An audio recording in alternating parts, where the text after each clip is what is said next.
വ്യാപാര ബന്ധങ്ങൾ പുനഃസ്ഥാപിക്കാൻ തയ്യാറായി ഇന്ത്യയും കാനഡയും. യുഎസിന്റെ വ്യാപാര സംഘർഷങ്ങൾ മുതലെടുത്ത് മറ്റ് വിദേശ രാജ്യങ്ങളുമായി വ്യാപാര ബന്ധങ്ങൾ ശക്തമാക്കുകയാണ് ഇന്ത്യ.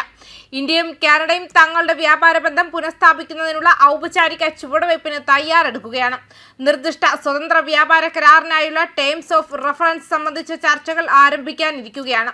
നയതന്ത്ര സംഘർഷങ്ങൾക്കിടയിൽ 2023 ചർച്ചകൾ നിർത്തിവെച്ചതിന് ശേഷം ഇരു രാജ്യങ്ങളും തമ്മിലുള്ള ഘടനാപരമായ ഇടപെടൽ പുനരാരംഭിക്കുന്നതിന്റെ സൂചനയാണ് ഈ നീക്കമെന്ന് കേന്ദ്ര വാണിജ്യ വ്യവസായ മന്ത്രി പീയൂഷ് ഗോയൽ വ്യക്തമാക്കി.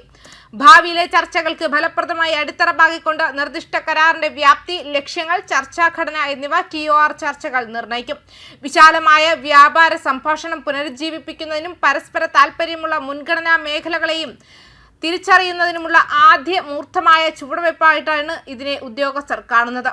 ഗോയലിന്റെ അഭിപ്രായത്തിൽ ഇരുപക്ഷവും ഔദ്യോഗികമായി വീണ്ടും ഇടപഴകാനും ആഴത്തിലുള്ള സാമ്പത്തിക സഹകരണത്തെ പിന്തുണയ്ക്കുന്ന ഒരു അടിത്തറ കെട്ടിപ്പടുക്കാനും താൽപര്യപ്പെടുന്നു.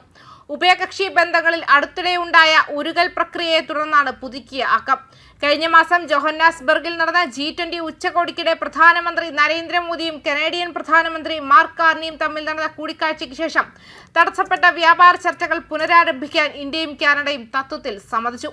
2030 ഉഭയകക്ഷി വ്യാപാരം $50 ബില്യൺ ഇരട്ടിയാക്കുക എന്ന അഭിലാഷകരമായ ലക്ഷ്യത്തോടെ ഉയർന്ന അഭിലാഷമുള്ള സമഗ്ര സാമ്പത്തിക പങ്കാളിത്ത കരാറിനായി ചർച്ചകൾ ആരംഭിക്കാനുള്ള പദ്ധതികൾ ഇരു നേതാക്കളും പിന്നീട് പ്രഖ്യാപിച്ചു. കാനഡയുടെ വ്യാപാര വൈവിധ്യവൽക്കരണ തന്ത്രത്തിൽ ഇന്ത്യയുടെ പ്രാധാന്യം കാർണി പരസ്യമായി അടിവരയിട്ടു. പ്രത്യേകിച്ച് ഒട്ടാവ US വിപണിയെ ആശ്രയിക്കുന്നത് കുറയ്ക്കാൻ ശ്രമിക്കുമ്പോൾ അടുത്ത ദശകത്തിൽ കാനഡയുടെ US ഇതര കയറ്റുമതി ഇരട്ടിയാക്കാൻ അദ്ദേഹം പ്രതിജ്ഞാബദ്ധനാണ്. കൂടാതെ സംഘർഷ മേഖലകൾ നിലനിൽക്കുന്നുണ്ടെന്ന് സമ്മതിക്കുമ്പോൾ തന്നെ ഇന്ത്യയെ വിശ്വസനീയമായ ഒരു വ്യാപാര പങ്കാളിയായി വിശേഷിപ്പിച്ചു.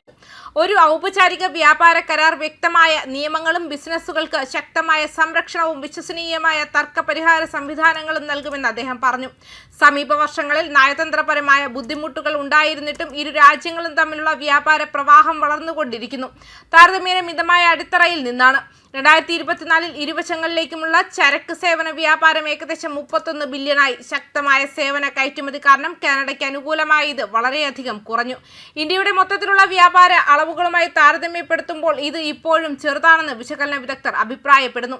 ഇത് ബന്ധത്തിന്റെ ഉപയോഗിക്കാത്ത സാധ്യതകളെ അടിവരയിടുന്നു. വ്യാപാരത്തിനപ്പുറം ദീർഘകാല യുറേനിയം വിതരണ ക്രമീകരണങ്ങളെക്കുറിച്ചുള്ള ചർച്ചകൾ ഉൾപ്പെടെ സിവിൽ ആണവോർജ്ജം പോലുള്ള മേഖലകളിലെ സഹകരണം ഇരുപക്ഷവും വീണ്ടും ഉറപ്പിച്ചു. ബന്ധങ്ങൾ പുനഃസ്ഥാപിക്കാനും കൂടുതൽ സ്ഥിരതയുള്ളതും വിപുലവുമായ സാമ്പത്തിക പങ്കാളിത്തം പര്യവേക്ഷണം ചെയ്യാനുമുള്ള ന്യൂഡൽഹിയുടെയും ഒട്ടാവയുടെയും ജാഗ്രതയോടെയുള്ളതും എന്നാൽ വ്യക്തവുമായ ശ്രമത്തെയാണ് ഈ സംഭവ വികാസങ്ങൾ സൂചിപ്പിക്കുന്നത്. ന്യൂസ് ഡെസ്ക് കർമ്മ ന്യൂസ്.